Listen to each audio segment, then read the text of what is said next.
Meus espectadores, minhas espectadoras, meus ouvintes, minhas ouvintes, um bom dia, uma boa tarde ou uma boa noite, dependendo do horário que vocês forem assistir.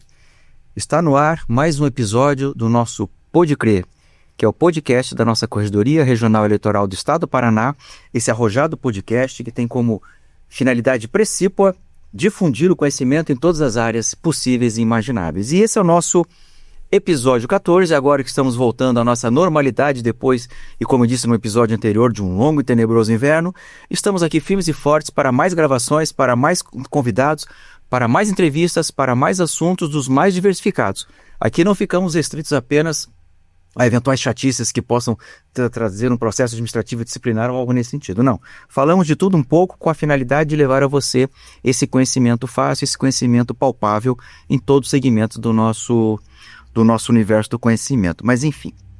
E hoje não poderia ser diferente. Também trago duas figuras impolutas, dois baluartes do Tribunal Regional Eleitoral do Paraná, duas pessoas de amplo conhecimento e que vão trabalhar num tema, não digo específico, mas o ponto de partida vai demandar aqui sobre os órgãos externos, demandas dos órgãos externos, e desafios para a justiça eleitoral. Então vamos entender esse funcionamento, os desafios da justiça eleitoral, principalmente para esse século XXI, esse século marcado por uma liquidez da sociedade, por uma fragilidade nas relações, enfim. Vamos trabalhar para entender o que se esperar da justiça eleitoral e também do Conselho Nacional de Justiça, o que espera de nós, o que nós podemos entregar para a sociedade. Então, convidamos duas pessoas e que estão aqui para trazer esse conhecimento e já deixando mais uma vez lembrado e registrado, se gostarem do programa, deem um like. Se não gostarem, indiquem para os inimigos. Está valendo qualquer tipo de propaganda nesse sentido. Temos aqui a figura do Diogo Esguissardi, é isso? Esguissardi, meu Deus do céu. Margarida. Diogo, vamos lá. Vocês também me matam. Depois, na hora que chegar do Geminal, vocês vão ver o que é bom para tosse. Bacharel em Ciências Contábeis pela Universidade de Tuiuti do Paraná e pós-graduado em Gestão Pública pela Faculdade Bagose. O Diogo ingressou no Tribunal Regional Eleitoral no ano de 2008 como técnico judiciário, atuando inicialmente na seção de planejamento de eleições. Hoje, ele ocupa um cargo na assessoria de gestão estratégica da presidência, ou seja, a pessoa chique. Além de sua trajetória profissional, agora que vem a parte mais interessante, Diogo é um amante de desafios e aventuras. Já praticou esportes radicais como escalada, rapel, mergulho e até saltou de paraquedas, que por sorte abriu, tanto é que ele está aqui. Uma de suas aventuras mais recentes foi uma viagem de trailer até Ushuaia. Eu acho que vão ter que explorar isso durante o programa. Se ficar muito chata essa história de CNJ e metas, vão passar para o turismo. Mas não é só adrenalina que ele vive. Ele também gosta de fazer móveis. Ele, na realidade, é o nosso Rodrigo Hilbert, aqui de Curitiba. Ele constrói... eu não sei se ele construiu a capela que ele casou, se ele construiu a casa que ele mora, mas já fiquei sabendo que você constrói móveis. Então, nós vamos pegar a receita aqui. Esse é o nosso Rodrigo Hilbert local. Gosta de fazer móveis, andar de moto, correr e cozinhar, mostrando que sua paixão pela vida vai muito além do ambiente de trabalho. Essa questão do cozinhar já fica a dica no final, que era uma receita para fechar o programa. Tá? E também, então, Diogo, bom dia, boa tarde, boa noite, só suas considerações iniciais, depois eu vou apresentar o nosso outro convidado. Olá a todos, é um prazer imenso estar aqui. Eu, pelo convite, agradeço muito o desembargador Panza. Espero que a gente possa ter momentos assim agradáveis nessa conversa aqui. Tenho certeza, o cara que constrói a própria casa vai nos trazer alguma coisa de interessante aí, claro. Vamos lá. E do nosso lado, atenção, agora é o grande desafio. Gebinel Sradia. É isso. É isso? Saúde. Tá. Sradia, né? Gebinel não é fácil, viu? Você me deve essa. Bacharel em Direito pela Universidade de Positivo, pós-graduado pela FEMPAR, que é a Fundação Escola do Ministério Público do Estado do Paraná. Também é pós-graduado em Direito Eleitoral e Processo Eleitoral pela Universidade Positivo. Foi servidor do Tribunal de Justiça do Paraná entre os anos de 2007 e 2011, atuando em vara criminal e também como secretário do Juizado Especial Civil e Criminal na comarca de Rebouças. É servidor da Justiça Eleitoral no Paraná há 14 anos, iniciando, portanto, em 2011 como servidor assistente da 12ª Zona Eleitoral de São Mateus do Sul, Inclusive, passei recentemente lá e você deixou saudades. Não sei o que você aprontou lá, mas o pessoal tem saudade de você. Onde participou da realização de várias eleições municipais e gerais, revisão do eleitorado, com cadastramento biométrico, dentre outras atividades. Em 2019, o Gebinel foi removido a pedido para a sede do TRE do Paraná e atua desde então na Corregedoria Regional Eleitoral. Nesta área, trabalhou na seção de orientação de procedimentos judiciários, na seção de estatísticas e sistemas processuais, vindo exercer a chefia dessas seções. Em junho de 2024, foi designado para a chefia de gabinete da Secretaria da Corregedoria. Muito chique, né? Estamos lá com a figura do Gebinel do nosso lado, né, Cláudia? Tá firme e forte lá. Agora vem a parte aqui mais descontraída. Esposo da Thaís. Então fica um abraço a Thaís. Tá aqui, o Gebinel vai ser explorado hoje, Thaís. Pai do Guilherme, 20 anos, e do Benício, 3. É isso mesmo? Não tá errado aqui, não? É isso mesmo. Cara, aqui... Houve acidente de percurso. um temporão aí, né? Que bacana. Nossa, imagina a diferença, 20 para 3. Você tem 2 gerações em casa. Não, assim, fica um pouco tranquilo que o próximo é daqui a uns 15 anos, né? Então... Não, se for a cada 17 anos... Então, daqui a 14 vem outro. Filho de professores aposentados da Rede Pública do Ensino do Estado do Paraná, tem muito respeito e admiração pelo magistério. Eu também tenho. Para mim, é uma das profissões mais maravilhosas que existe. Agora vem a parte ruim aqui. Apaixonado por futebol, adora assistir aos jogos do time do coração na Arena da Baixada. E pior de tudo, na companhia da família, quer dizer, obriga a esposa e os filhos a irem à Baixada. É o caso da esposa acionar a violência doméstica e é o caso do Benício acionar o conselho tutelar. Só o Guilherme que escapa porque ele já é maior de idade. Que é isso, né? Arena da Baixada, brincadeiras à parte, é para descontrair um pouco o ambiente aqui. Gebinel, bom dia, boa tarde, boa noite e obrigado pela sua presença. Bom dia, boa tarde, boa noite, desembargador, a todos que nos acompanham. É uma imensa satisfação, né, acompanhar aqui, participar, né, dessa conversa. Agradeço pelo convite. É isso, vamos lá. Perfeito, então vamos começar. O título desse programa é Demandas de órgãos externos e desafios para a justiça eleitoral. Para que não fiquemos tão técnicos o tempo todo, Diogo e Gebinel, o que é isso? O que são essas demandas de órgãos externos e que desafios são esperados por nós? O que a sociedade espera de nós e o que principalmente o CNJ espera de nós? Só para termos um pontapé inicial. Em relação a órgãos externos, a gente pode citar TCU, CNJ, o próprio TSE, como esses balizadores das melhores práticas e o que é esperado pela sociedade. Então, eu acredito que, na minha visão, o CNJ vem colocando assim, políticas públicas buscando aprimoramento em algumas frentes de atuação, seja direitos humanos, seja população de rua, seja questão de idosos. O CNJ vem impulsionando o Poder Judiciário como um todo para que a gente atinja um grau de excelência, né, o que seriam as melhores práticas mesmo que já são aplicadas. Nessa mesma linha, o TSE implanta um prêmio esse ano também. O próprio TCU, ele tem lá o IESGO, que são 500 itens que eles colocam como as melhores práticas de mercado e eles buscam trazer isso para dentro dos órgãos públicos. Então é isso, é esse retorno à sociedade que é buscado por esses órgãos. Gebinel, e aí? Como é que você coleta esses dados para poder dar uma resposta a esses órgãos externos? Nessa questão a gente fala muito em metas, né? Como o Diogo citou, prêmios, enfim. Mas eu acho que é interessante a gente procurar desmistificar esse assunto, né? Porque quando a gente toca nesse assunto, metas, prêmios, encontra, né? Parte de todos os partícipes, né? Muita resistência, até mesmo pelas dificuldades, né? Que são impostas, né? Muitas vezes há outras dificuldades para acompanhamento, para cumprimento. Mas então a gente precisa desmistificar e entender os valores, né, muito citados aqui pelo Diogo já nessa fase inicial, que estão por trás, né, dessas exigências de todos esses órgãos públicos externos aí, né, como o TCU, TSE, CNJ, e entender os valores aí que são dirigidos em prol da sociedade, né? Uhum. Os tribunais brasileiros, não apenas a Justiça Eleitoral, os tribunais eleitorais, os tribunais de justiça, os tribunais regionais federais, ou melhor, os tribunais federais, os tribunais trabalhistas, todos eles têm as suas atribuições, suas funções. Qual você acha que foi o momento em que falou o CNJ? Ele falou, não, vamos prestar uma resposta à sociedade, cobrando desses tribunais que atuem de maneira útil. Então, quando foi que isso aconteceu? Quando foi que essa virada de pensamento? Porque se pegarmos aí, claro, vamos pegar o CNJ que tem 21 anos. É 2004, né? No final de 2004. 2005 implantado. Implantado 2000, 20 anos, vamos arredondar para 20 anos, foi implantado em 2005. Antes disso, 30, 40, 50 anos atrás, qual que era a função de um tribunal?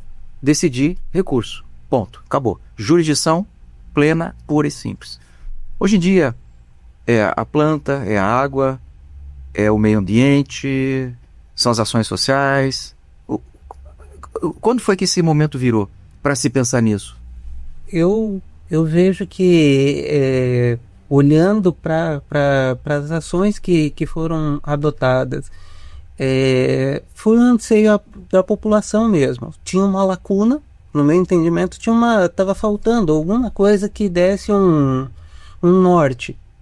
E foi criado o órgão para fazer isso. Olha, existem normativos, mas nós temos que trazer algumas boas práticas, temos que difundir isso. Então, eu acredito que, vendo hoje, depois de quase 20 anos de atuação, nós tivemos uma grande evolução no sentido de uma maior celeridade no julgamento de processos, que se reverte em retorno para a sociedade.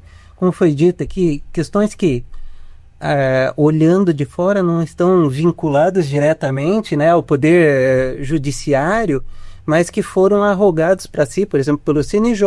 Eles trouxeram, vamos falar de idosas aqui, que políticas públicas que nós podemos encampar. Então, eu acho que viu-se algo que podia tentar impulsionar, e por isso que veio o órgão. A gente vê, assim, os estoques, alguns órgãos públicos como o nosso, o nosso segmento de justiça conseguiu dar uma vazão nessa questão de julgamento de processos, e acho que é isso. Não sei se uma outra linha, mas no meu entender é isso, é justamente ver que podia ser feito mais. Né? É isso mesmo, então não ficar restrito só a decidir julgamento, acórdãos, sentenças, foi mais do que isso, né? É o que ele falou dos idosos, você pode incluir os infância e juventude, conciliação. Sim, são várias frentes de atuação, né? Aqui, por exemplo, na Justiça Eleitoral, a gente está num ramo mais específico, né? Mas ainda assim, não só envolve essa parte judicial, né? De julgamento. Então, tem muitas ações também voltadas à nossa atuação administrativa, né? Nós temos um eleitorado muito grande, né? E aí tem toda essa questão também da questão de acolhimento, de ser uma porta de inserção social também, né? Na questão do alistamento eleitoral. Então são várias frentes também, não só relacionadas à atividade judicial. Então, vou dar um exemplo. Você falou ali que é um tribunal específico, mas construção de rampa de acessibilidade, né? Em tese, não é jurisdicional. Então, isso hoje é cobrado. Eu acho que quando vocês fazem um levantamento, porque os que estão nos assistindo, tanto o Joe quanto o Gebinel são os responsáveis exatamente por essa questão desses, entre aspas, desafios propostos, por exemplo, pelo CNJ, para que possamos receber um selo de qualidade daquilo que nós estamos produzindo em termos de jurisprudencial, mas também administrativo, social, cultural, ambiental e assim por diante. São eles que ficam atentos àquilo que os órgãos externos cobram, e eles estão coletando esses dados. Então, a minha pergunta é essa aí, Gebinel, ou até para o Diogo também. Uma rampa de acesso a cadeirante não é jurisdicional, mas hoje conta. Pode-se perder uma premiação por você não ter uma rampa, ou ter uma rampa, não sei. Então, eu estou exagerando no exemplo para vocês explicarem para a população isso. Eu ia... das questões de acessibilidade, tudo, uma audiodescrição... Sim, eu dei exemplos, fica à vontade de dar outros exemplos para mostrar isso. Nós temos realmente várias frentes de atuação, seja na questão da acessibilidade ou de sustentabilidade. O próprio portal da transparência, isso foi algo que foi padronizado pelo CNJ, na qual traz nesses portais um maior número de dados possíveis para retratar aquele órgão. Então a gente tem lá, desde as questões orçamentárias do tribunal, nós temos as questões de planejamento estratégico, nós temos o planejamento estratégico que eu trouxe, porque que é o rumo da instituição, onde que a instituição quer chegar, né? Então, nesse ponto, eles vêm não simplesmente com uma prestação jurisdicional. E isso pode se reverter em prestação jurisdicional. Uma questão de acessibilidade não posta pode girar um processo, né, de não estar adaptado.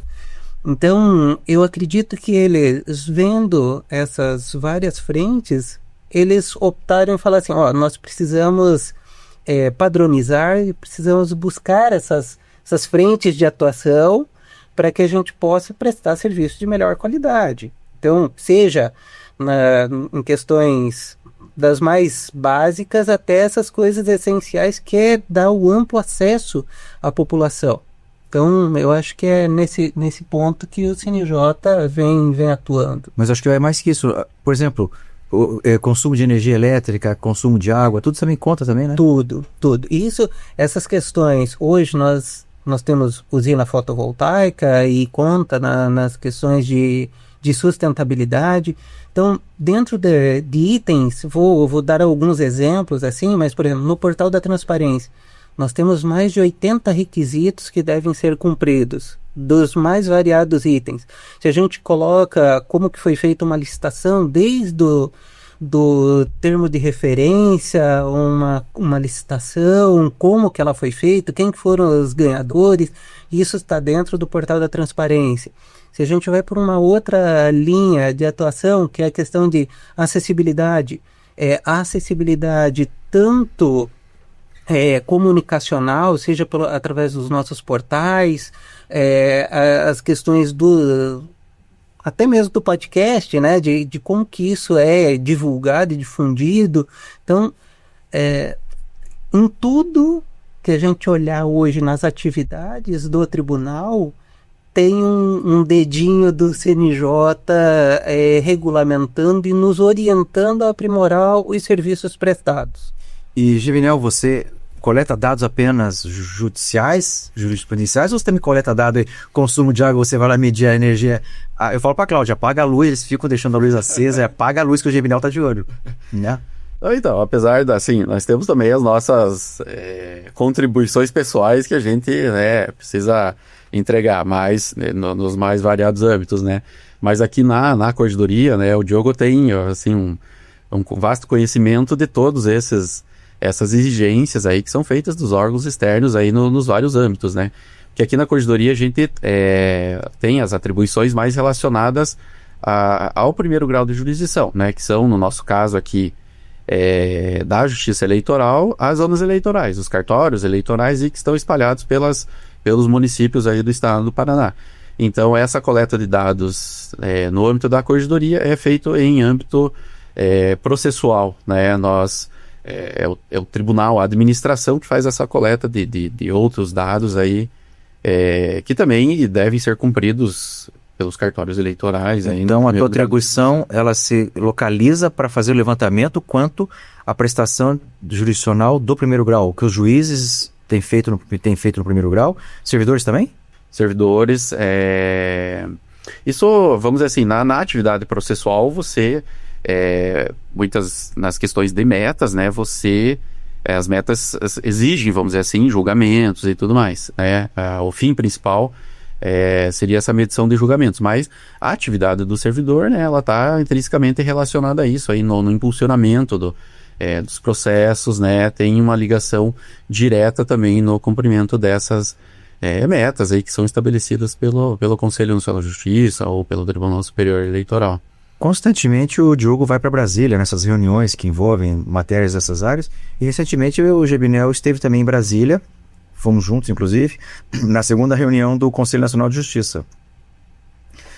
Deu para notar que a preocupação sempre fica nas mesmas metas ali, julgar mais processos do que entra no ano, julgar os mais antigos, julgar aqueles que trazem improbidade administrativa. Está faltando uma coisa, me complementa aí que eu estou esquecendo. Tem inovação, que é a metanose, né? A inovação também? A 1, 2 e 4, que é a questão de processual, né? Uhum. E a 9, que é uma meta de inovação, que já há alguns anos vem sendo adotada. Lembra quantas metas são? Que se aplicam à Justiça Eleitoral 4. 4. Que é a 1, a 2, a 4 e a 9. Tá, então eu fiz referência a 3. A 1, a 2 e a 4, faltava a 9, que é exatamente a questão da inovação. E todo ano é a mesma coisa, ou seja, sempre se preocupa. Dá impressão não, acho que não é impressão, parece que isso é real. Se nós pegarmos a Constituição Federal, lá no artigo 5º, que trata dos direitos basicamente existentes, se eu não me engano é o inciso 78, que foi inserido mais recentemente, não é de origem de 88 da Constituição, mas mais recentemente, acho que na reforma do Judiciário em 2004, se eu não me engano, a inserção da razoável duração do processo. Né? Ou seja, a parte tem direito que a sua demanda seja julgada num tempo razoável, que ele possa desfrutar exatamente do resultado. Então talvez seja essa a principal preocupação do Conselho Nacional de Justiça, independentemente do tribunal eleitoral, trabalhista, militar, comum, que no caso são os tribunais de justiça, federal, acho que todos eles têm a mesma incumbência de julgar o quanto antes. Sim, nós tivemos até um dos controles que é feito pelo CNJ, processos com tramitação superior a 15 anos. E em um dos eventos foi dito que nós temos assim, um estoque de milhões de processos com mais de 15 anos em tramitação. Então, se a gente for ver isso, a sociedade não pode esperar tanto tempo assim, até os próprios ministros que, quando estão presidindo ali o CNJ, olham com foco nessa movimentação processual, que a gente possa dar uma resposta à sociedade o mais rápido possível, porque muitas vezes até os beneficiários já não estão mais aqui, já vieram a óbito e a ação ainda está rodando. Então, são pontos que são sempre levantados pelo CNJ, que é essa questão de tentar agilizar realmente o fluxo processual, né? Utilizando de boas práticas, né? E esse compartilhamento de boas práticas, né? E essa questão, fazer um pouco aqui o trabalho do advogado diabo, para vocês dois, Gebinel, inclusive. É tipo enxugar gelo? Porque você tem que julgar uma, mas entrou outra. Você julga uma, entraram duas. Então, esse estoque, será que algum dia vai conseguir baixar? Porque acho que a acessibilidade na jurisdição brasileira é muito fácil. Aqui no Brasil se entra muito fácil com a demanda, diferentemente de outros países em que você tem os requisitos um pouco mais rigorosos ou severos, e que daí você para numa certa instância, uma certa entrância, você parou, você não consegue mais avançar.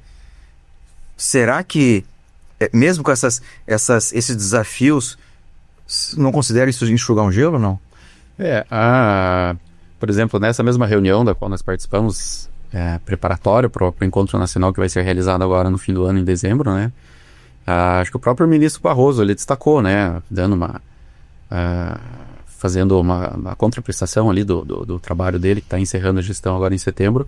Ele falou que o judiciário brasileiro, ele reduziu, vamos dizer assim, em termos de cumprimento da meta 1, que é julgar processos, baixar processos, né, esses processos que entram, né, vamos dizer, esses processos mais recentes, que a meta 1, ela se restringe a você julgar, vamos dizer assim, 100% de processos, mas não dos processos que entraram naquele ano. Julgar em quantidade equivalente, né, aos processos que entraram naquele ano. Então você vem com um estoque ainda de um ano anterior, né? Então você tem essa margem de um ano para julgamento.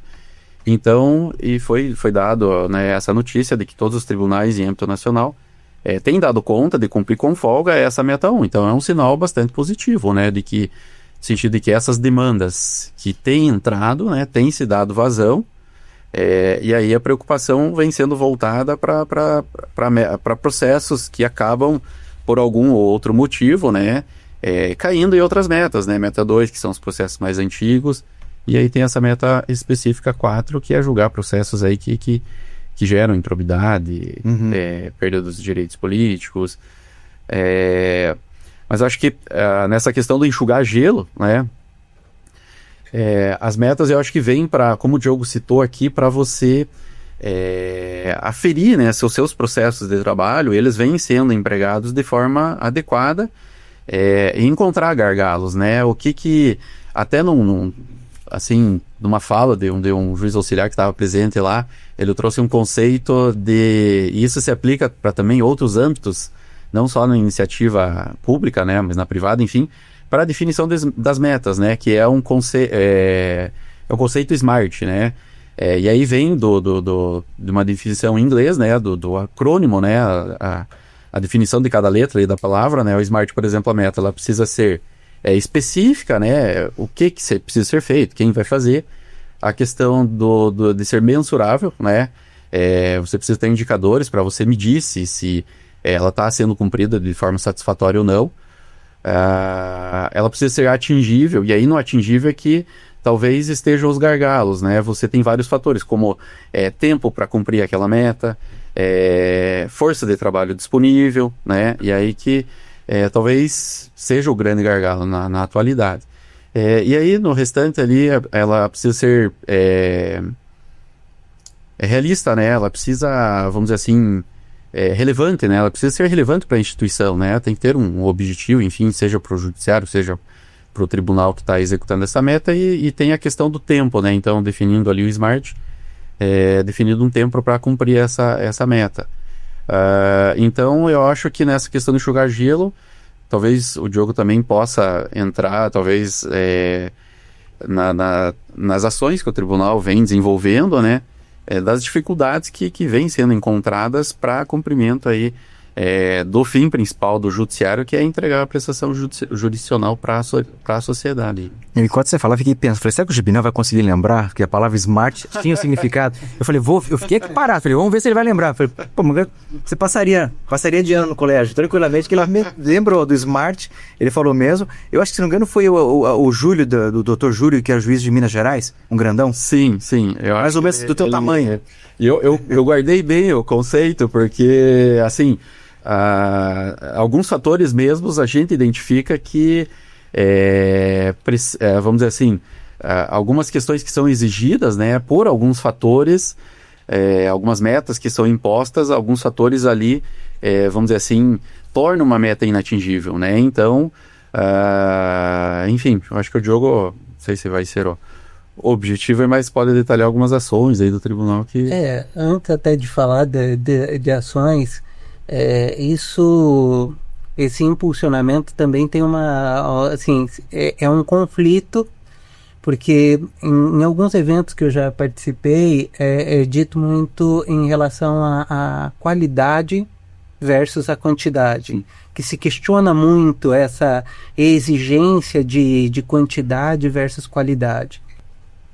Mas aí eu vejo, se a gente tem que entregar quantidade para a sociedade, nós também temos que tentar buscar aprimorar a questão da qualidade das decisões, e não simplesmente pautado nas qualidades eu protelar o julgamento de processos. Então, isso é levantado muito, essas ações. A gente sim tem que ter decisões que atendam ao anseio da população, mas ao mesmo tempo a gente tem que tornar isso mais célere.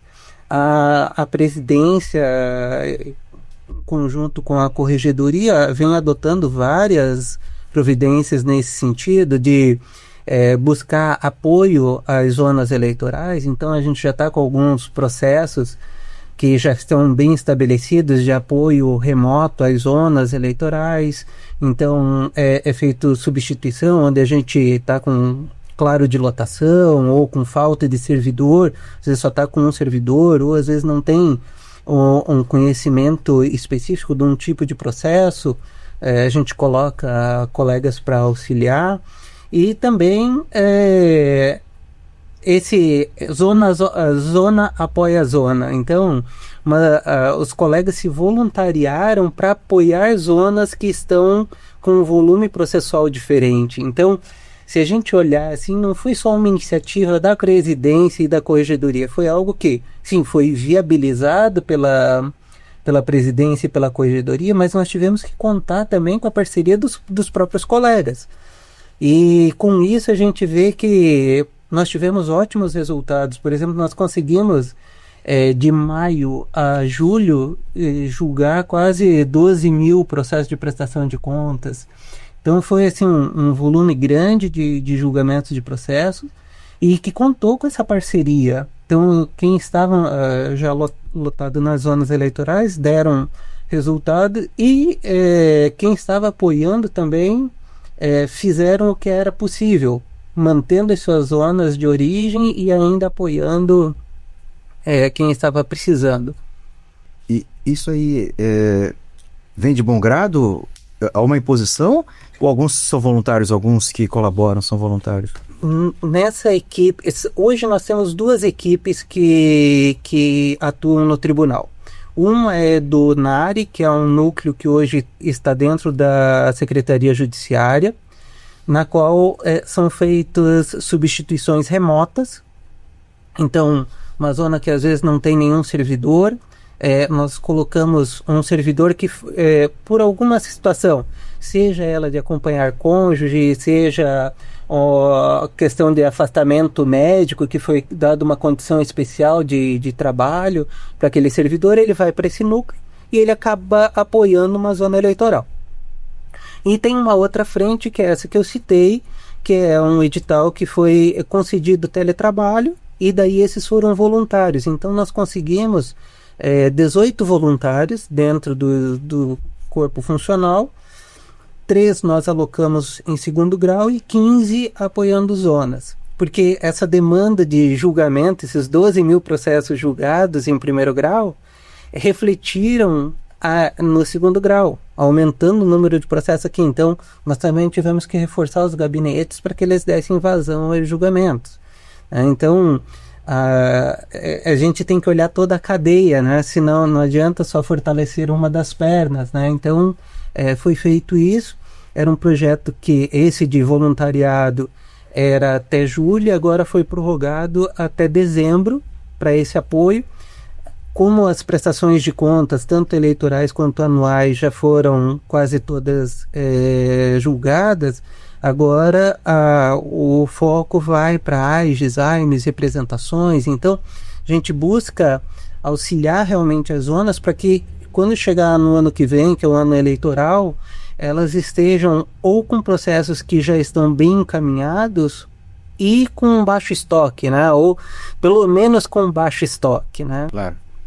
Só para justificar para o ouvinte, o espectador, AIGES e AIMES são ações que nós vamos discutir se há possibilidade de cassação ou não de eleitos por alguma fraude, por algum abuso, por alguma situação nesse sentido, né? Perfeito. Só para colocar. Duas colocações que eu queria fazer. Primeiro, já que estão falando dessa questão dos dados, dos números, de produzir, de realizar, Diogo entrou em 2008, Jabinel entrou em 2011. Portanto, 3 anos de diferença, pouco tempo aí entre um e outro. Pergunta simples. De quando vocês entraram para hoje, acho que o tribunal, e vamos nos localizar no nosso Tribunal Regional Eleitoral do Paraná, ele está melhor? Em todos os sentidos?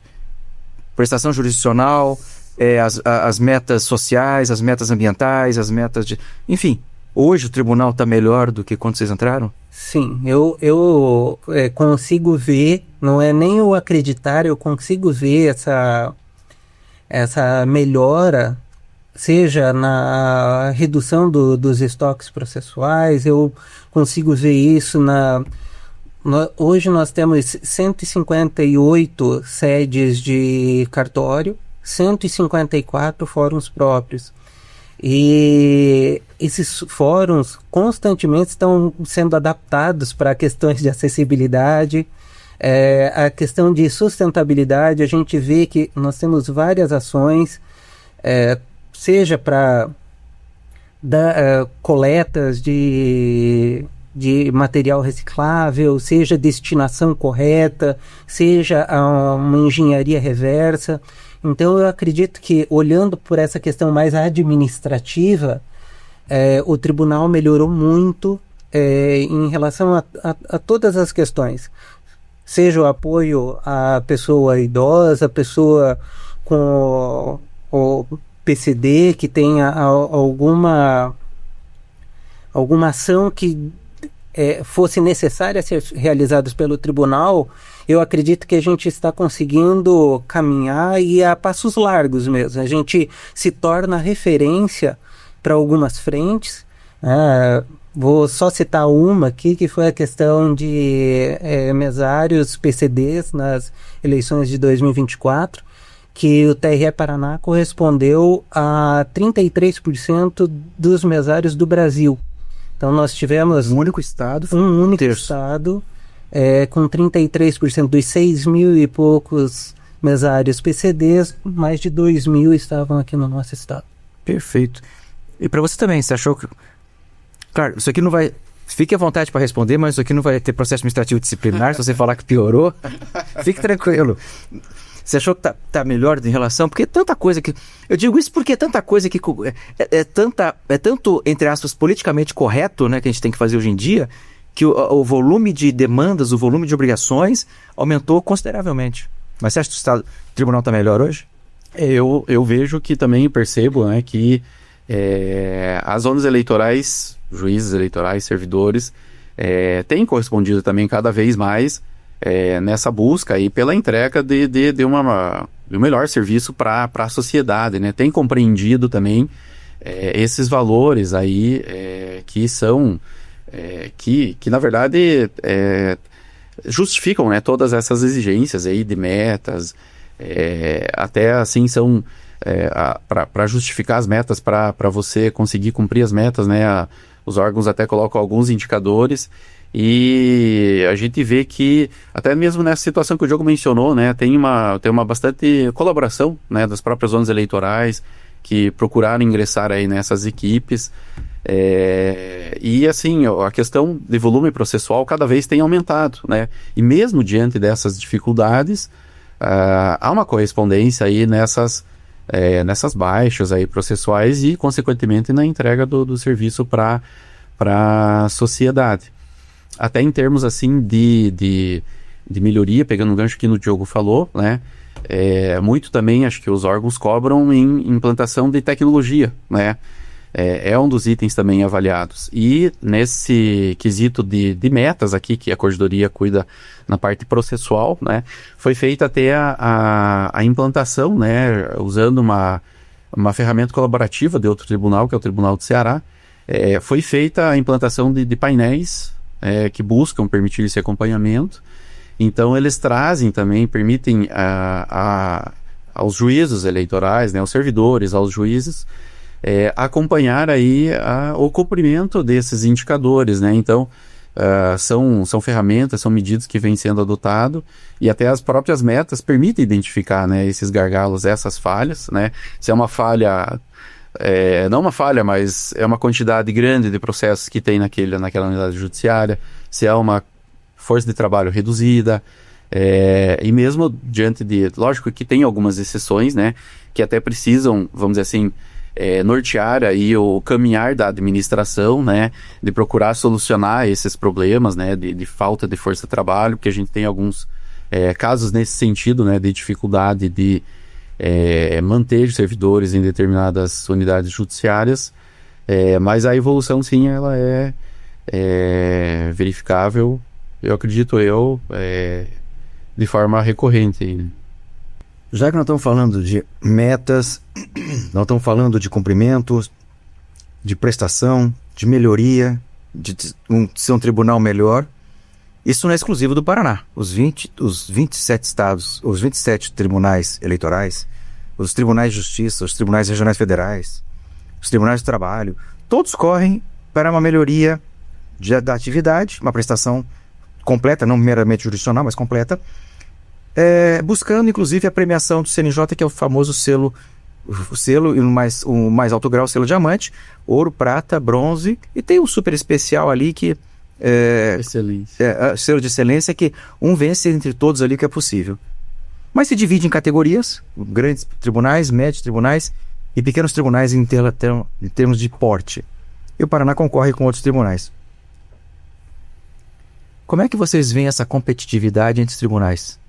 Meio que fazer uma comparação, vou fazer bem exagerada. Tinha um desenho nos anos 60 chamado Corrida Maluca, né, que tinha uma corrida de carros ali, todo mundo querendo vencer, ou trapaceando, no caso do TRE, trapaceando, mas tinha o Dick Vigarista que trapaceava, mas sempre perdia.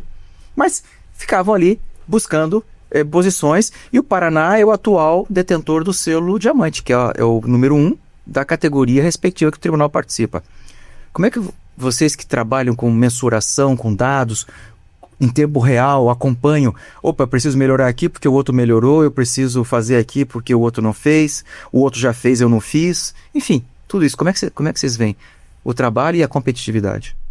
Eu vou falar que a competitividade, nesse caso, tem um complicador, sim, que ela apesar que os tribunais são colaborativos, mas ao mesmo tempo a gente vê que há quase que uma torcida mesmo para você, que é o normal de uma competição, você ficar em primeiro. Eu acredito que os tribunais, quase que na sua totalidade, são colaborativos. Isso é importante. São colaborativos. Olhando, assim, buscam que todos cresçam juntos, compartilham iniciativas. Numa situação ou outra pode se identificar, mas no geral é colaborativo. E eu acredito que mais do que isso é o convencimento do corpo funcional, da razão de ter aquela premiação. É igual como se a gente faz um código de ética. O código de ética ele tem que ser colaborativo, porque senão ele não pega. Se não há participação de servidores, ele não pega. O prêmio é a mesma coisa. A gente vê que quem participa mais diretamente da premiação se vê inserido naquilo e busca atender, não se torna uma obrigação de fazer, e sim entende a necessidade de fazer. Comparando com os outros regionais, eu vejo que em grupos que eu participo com outros regionais, o pessoal entende muito isso e vê a necessidade de ser, e entende que algumas iniciativas do CNJ são desproporcionais, né? As demandas postas às vezes vão além do que a gente consegue, mas a gente busca sempre gabaritar, e eu acho que a função não é gabaritar, é dar o nosso melhor, e por isso de trazer os servidores para se sentirem partes da entrega que é feita, porque se não tem isso, a gente não consegue atingir. Então, no meu jeito de ver, teria assim, essa participação mais efetiva frente às demandas que são postas, nos trazem a olhar com olhos diferentes para esse subir de sarrafo constante do CNJ. Você também vê isso, Geminel? Aqui até, vamos dizer assim, começando por casa, né? Aqui, quando eu trabalhava em zona eleitoral, existia uma certa competitividade na entrega ali da apuração da eleição, né? Então era recorrente, né? Quem transmitiu primeiro, quem apurou primeiro, quem divulgou primeiro o resultado. Mas isso eu acho que isso até o Diogo mencionou nos termos ali de muito se tem preocupado, estabelecido metas e acaba se preocupando só com a quantidade.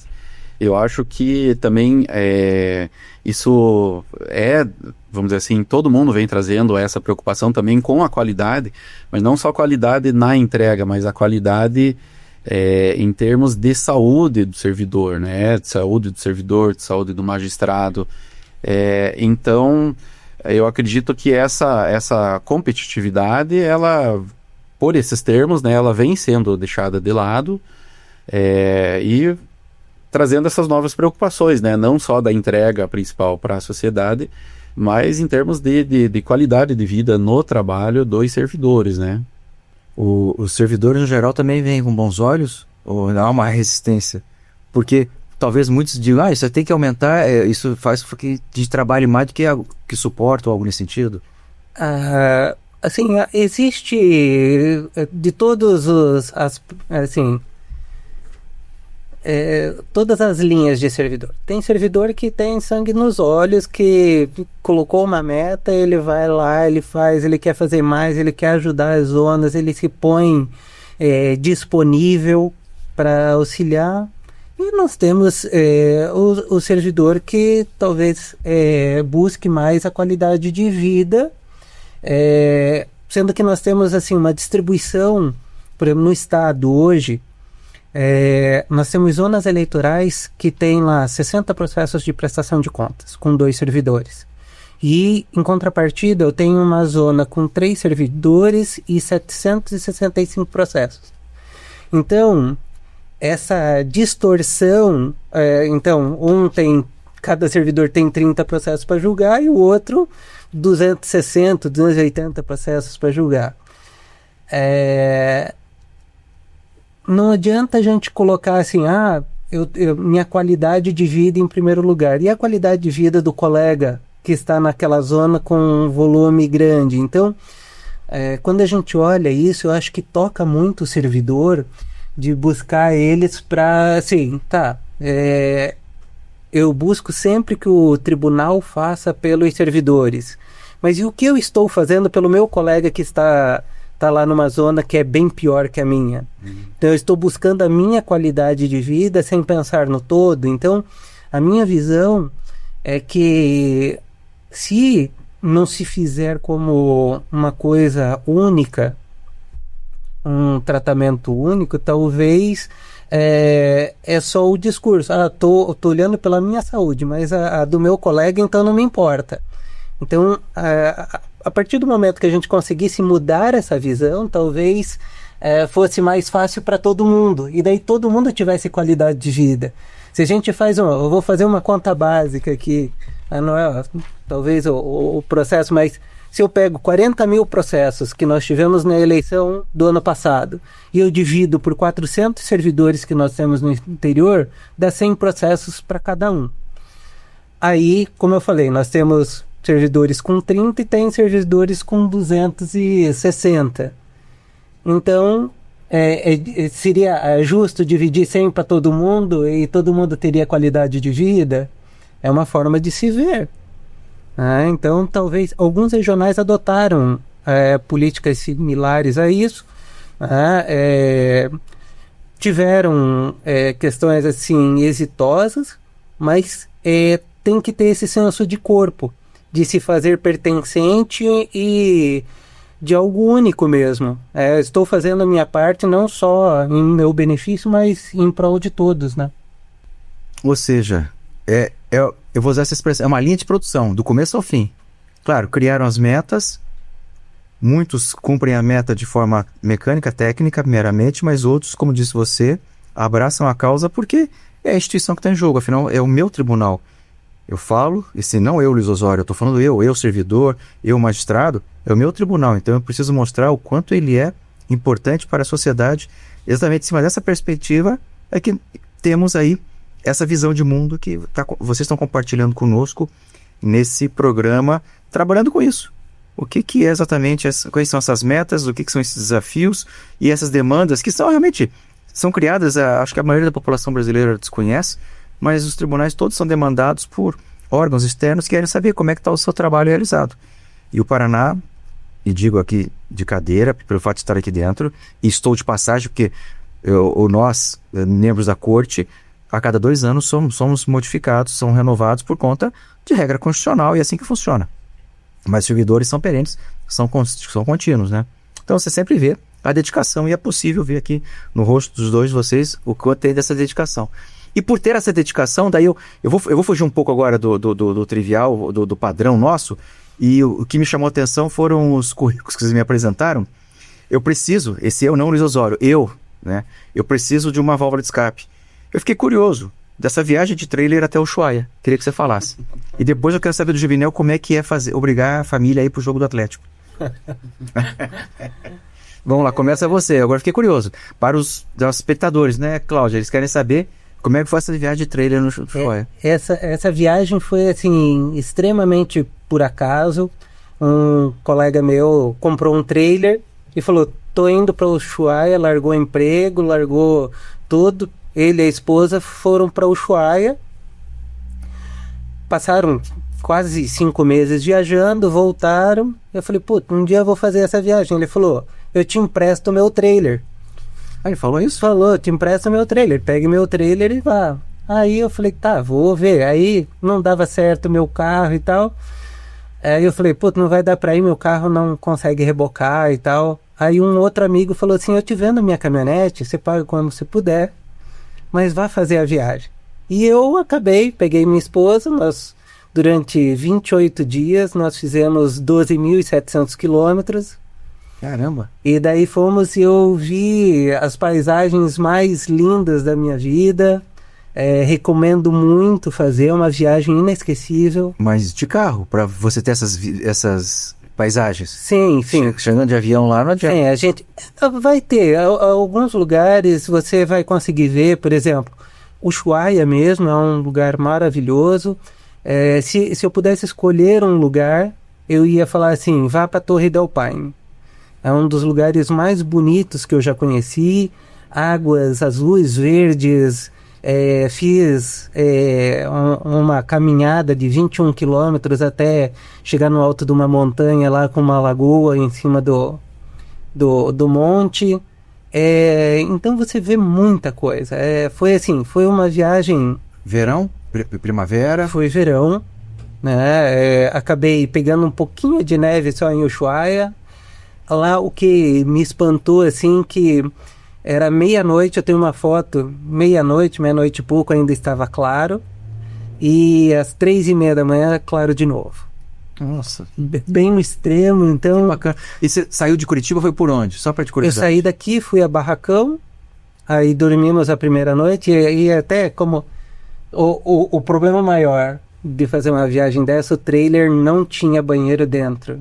Então imagine, eu em Dionísio Cerqueira, Barracão ali... Conheci, foi fazer inspeção esse ano, fizemos lá. De 24 para 25, a gente fazendo uma janta, uma ceia de Natal, na praça de Dionísio Cerqueira, depois tomando banho na rua, num banheirinho externo, e ali foi quebrou qualquer restrição que a gente tinha na viagem. E dali a gente foi, aí fomos cortando por dentro da Argentina, saímos por trás não passamos por dentro de Buenos Aires, passamos por fora, aí fomos descendo e fizemos todo o litoral na ida, fizemos a Rota 3, aí chegamos em Ushuaia, daí na volta nós voltamos pelo Chile, e daí do Chile a gente fez Torre del Paine, fizemos El Chaltén, maravilhoso também,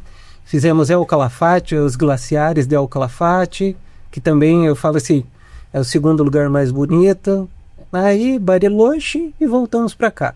Que bacana. Uma viagem... 28 dias? 28 dias. Com calma. 12.700 quilômetros com calma.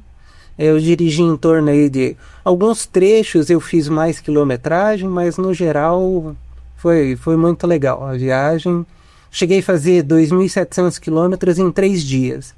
Mas em outros pedaços a gente fazia 150 quilômetros, parava, descansava, conhecia. Tá muito tudo bom. Um pouco. Oh, que bacana. E com certeza alguns perrengues também passaram. Ah, sim, sempre tem.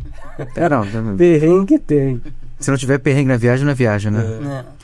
E essa história de levar a molecada pro Atlético, a esposa também, como é que é isso? Então... porque geralmente eu tô saindo aqui e falo, Gabriel, você não vai, o jogo é daqui a 10 minutos. Não, tô quase saindo.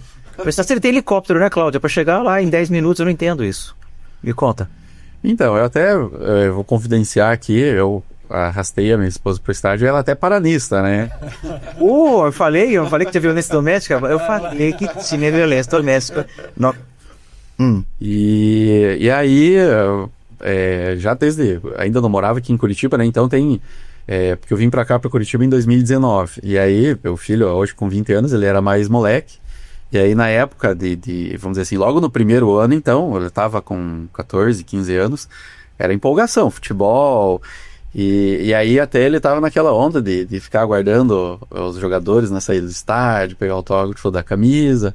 E aí que foi nutrindo aí esse desejo, essa vontade de todo mundo participar. Eu acho que até minha sogra torce em casa lá pelo Atlético.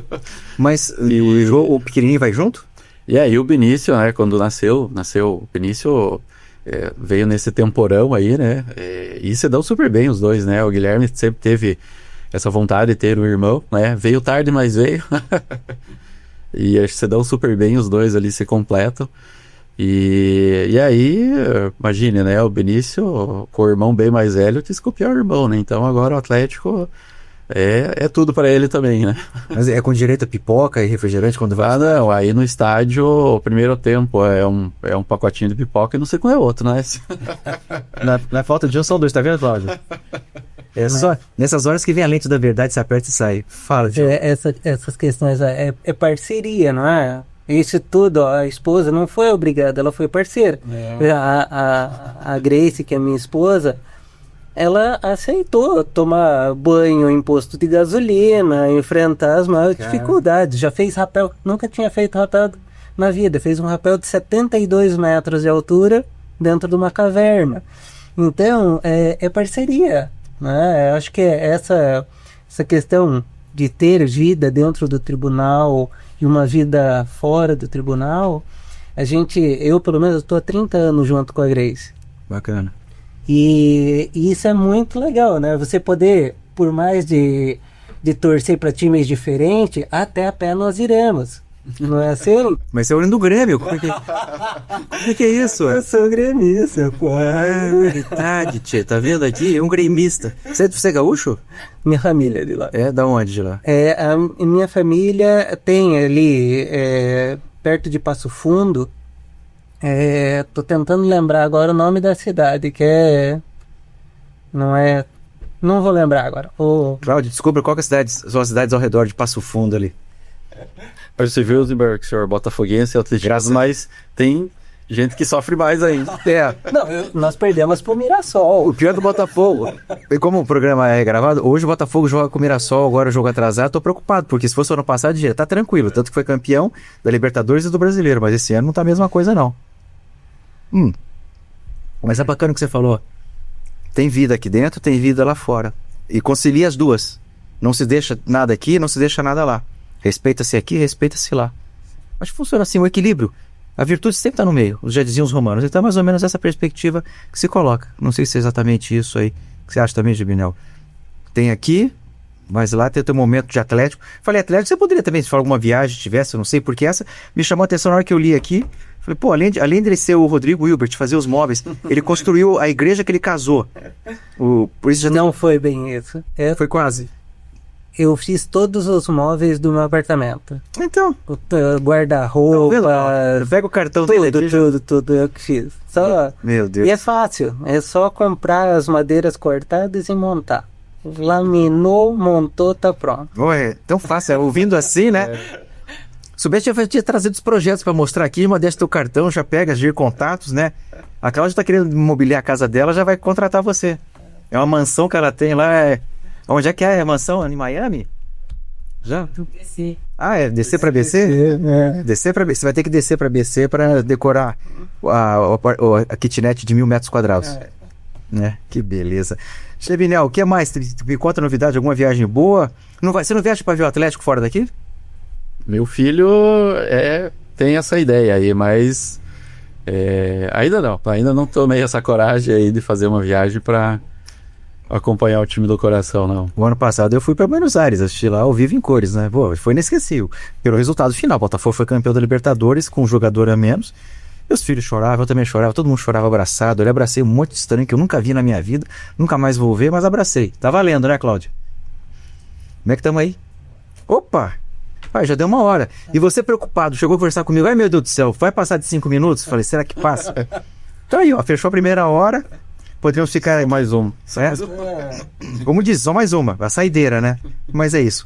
Diogo, muito obrigado. Gebinel, muito obrigado. Vocês foram aqui de uma leveza total, mesmo com temas, não digo pesados, mas temas muito técnicos, dizendo de metas, de dados, de tabelas, enfim, aquilo que é cobrado pelos órgãos externos, principalmente o Conselho Nacional de Justiça, e vocês responderam justamente aquilo para as pessoas entenderem como é que funciona, que não é simplesmente julgar, decidir, achar que fica por aí. Não, tem todo um funcionamento ambiental, social, de interação, de participação, de acessibilidade, enfim. A justiça hoje não é só jurídica, ela também é social. E vocês demonstraram isso com uma tranquilidade, né, Cláudia? Foram aprovados, né? Que beleza. Então, uma mensagem final de cada um. Se você quiser dar uma receita, que aqui está escrito também, ó. Que móveis, faz móveis, corre, moto, cozinha. Eu vou dar uma... Então, agradecer. Foi muito legal mesmo. Acho que foi um momento, assim, de descontração. Falar um pouco de tribunal, mas falar que a gente consegue sim conciliar as coisas. Vou falar para vocês que em uma dessas viagens que eu fui, desses encontros do CNJ, o encontro era no período da tarde. E de manhã, lá em Foz do Iguaçu, eu cheguei, os colegas começaram a falar, vamos saltar de paraquedas.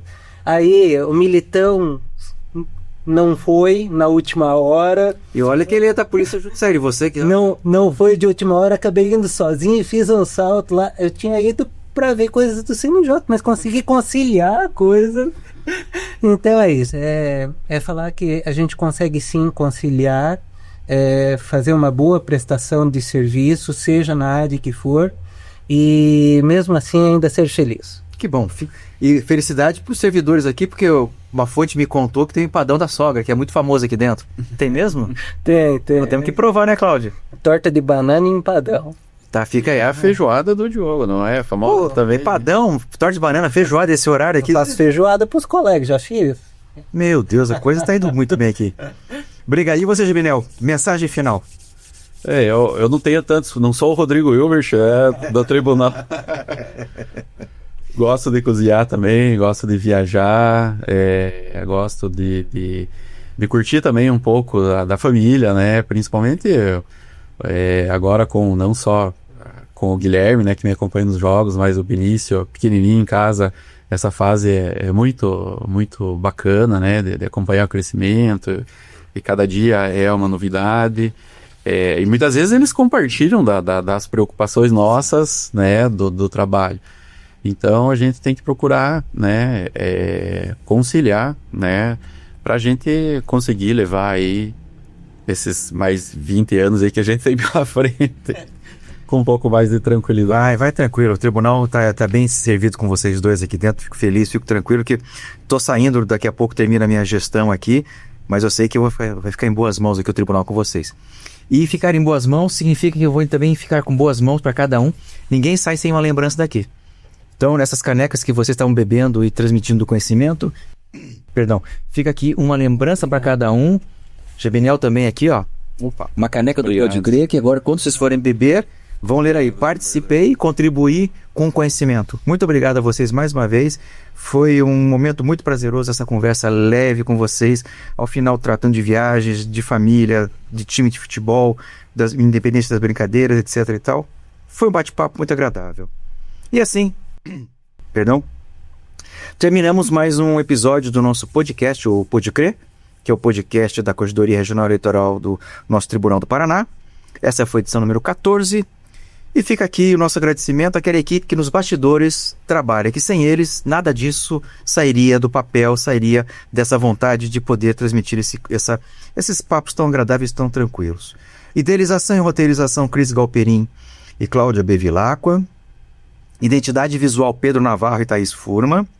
Produção, Lume, Yoshino e Yakisoba, Bernardo Gonzalez e Lamartine Lima. Sonorização, Bernardo Gonzalez, e filmagem e edição, Lamartine Lima. Fica aqui o nosso agradecimento por mais uma uma audiência que tivemos. Obrigado por assistir até o final do nosso programa. Se gostaram, deixem um like. Se não gostaram, indique para os inimigos. Mas o importante é que se passe para frente essa ideia de nós mostrarmos o conhecimento de maneira bem leve. Muito obrigado. Até o nosso próximo encontro com outros convidados, com outras ideias, com outros papos, com outras perspectivas. Então, até o nosso próximo encontro e aproveitem suas canecas aí para beber do conhecimento.